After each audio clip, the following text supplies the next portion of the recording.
Oke, assalamualaikum warahmatullahi wabarakatuh guys. Welcome back to my video. I'm still use the same outfit. Yeah, sorry for that because I make this video one time sekaligus. So, kali ini saya akan menjelaskan tentang classifying lexical error atau pembagian lexical error itu sendiri. So, just keep on watching everyone. Kali ini seperti biasa saya akan menjelaskan tentang classifying error menurut teori Carl James dalam bukunya. Nah, dalam bukunya ini Carl James ngasih tahu bahwa ada cara mudah nih untuk mengklasifikasi kesalahan leksikal. Adalah dalam hal jenis pengetahuan kata-kata yang dimiliki orang tersebut.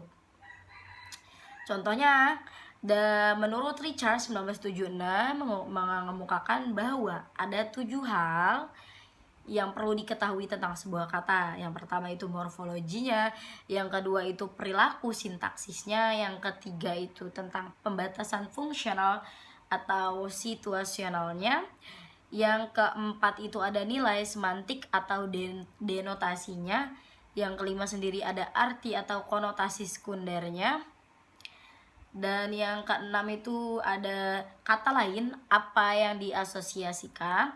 Dan yang terakhir itu adalah secara kasar atau seberapa besar kemungkinan kata itu digunakan, yaitu frekuensinya. Nah, oleh karena itu Carl James menyusun klasifikasi di mana kotomi formal atau dikotomi formal semantik adalah pusat dari kata tersebut. Contoh pendekatan untuk klasifikasi kesalahan leksis ini dari Legenhausen. Ada dua classifying dari error leksis. Yang pertama itu formal error of leksis. Yang kedua itu ada semantics error of leksis. Yang pertama, formal error leksis dibagi lagi dalam 3 kategori: formal misselection, misformation, sama distortions. Jadi bagian pertama dari formal error of leksis itu ada formal misselection. Formal misselection to contains two similar lexical from which consists of visual and sound similarity. Yang mana ada 2 leksikal yang mirip, similar, yang mana terdiri dalamnya itu dari visual and sound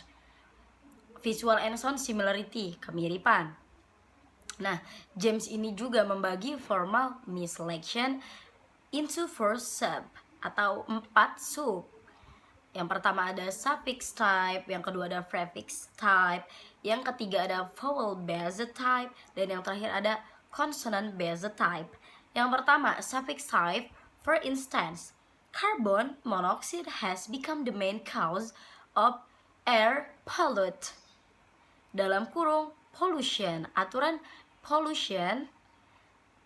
Tapi di sini pelajar atau learner itu menggunakan polluted. Yang mana verb 2, bukan menggunakan noun ya. Nah, selanjutnya prefix type. For instance, Linda and Mike are waiting impatiently to watch this movie. Kenapa di sini salah? Karena impatiently itu salah. Yang benar adalah impatiently, menggunakan im, not an. Dan yang ketiga itu ada vowel based type. Vowel, for instance, all of the passengers sets for the flight on Tuesday have already booked. Di sini yang salah itu sets. Aturan seats, tempat duduk. Seat bukan set. Set beda. Ini kesalahan vowelnya, dia kurang nambahin vowel a. Dan yang terakhir adalah consonant based type. For instance, Jack won a prize from a raffle. Nah, di sini kesalahannya ada di kata prize, yang seharusnya adalah prize.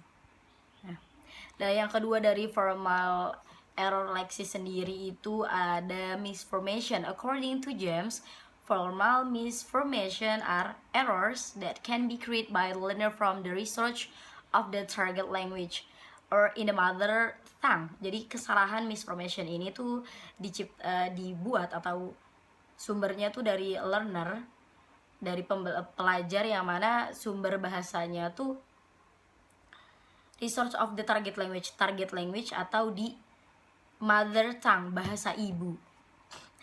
Nah, di misformation ini dibagi lagi menjadi 3. Yang pertama ada borrowing.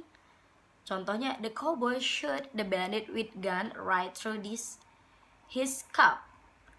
Di sini harusnya pakai head, bukan cup. Yang kedua ada coinage. Contohnya, drinking alcohol can be very nocive to our health. Nah, di sini seharusnya coinage-nya diganti pakai dangerous, bukan nocive. Dan yang terakhir ada calc. For instance, I go to the mall with my brother. Yang salah di sini adalah go to. Seharusnya I'm going to.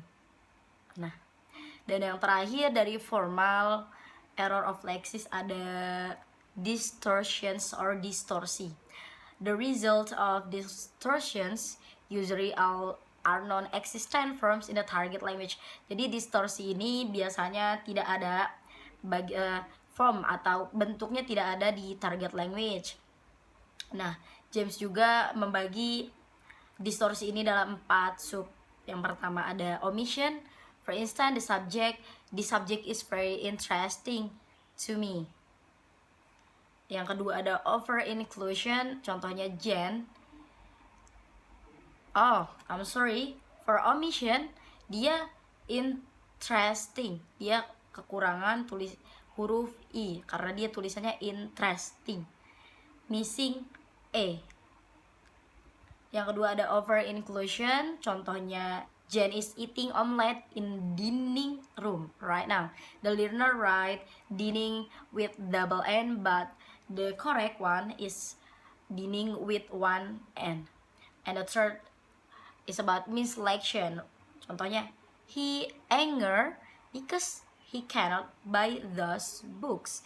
Seharusnya dia menggunakan angry, tetapi writer or learner nulisnya pakai anger, dan itu error, salah. Nah, yang terakhir ada misordering. For instance, Catherine bought a new kettle from supermarket yesterday. Kesalahan yang ada di sini pada kettle. Writer nulisnya kettle. Ada huruf E di sebelum L, tetapi the right one is kettle. K E T T L E. Nah, yang selanjutnya ada klasifikasi kedua, yaitu semantics error. Dalam semantic error ini, Kak James membagi menjadi 2 klasifikasi. Yang pertama, confusion in sense relations dan collocational errors. Pada confusion in sense relations sendiri itu dibagi lagi menjadi 4 sub. Yang pertama ada using a superonym for a hyponym. Terus ada using a hyponym for a superonym. So ada using in appropriate cohyponyms, dan ada using wrong near synonym. Dan yang bagian kedua dari semantics error of lexis itu ada dibagi lagi collocational errorsnya menjadi 3, yang mana pertama tuh semantically determined selection. Yang kedua ada statistically weighted preference.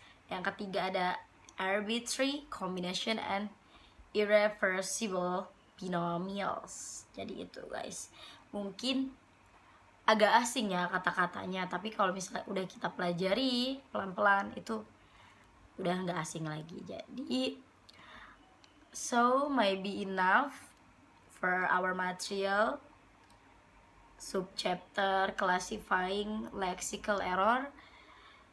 As usual, I hope you will really understand, or maybe a little bit understand. I will feel happy if you got the material. So yeah, thank you for your watching, and I say wassalamualaikum warahmatullahi wabarakatuh. Bye bye everyone, see you in the next video.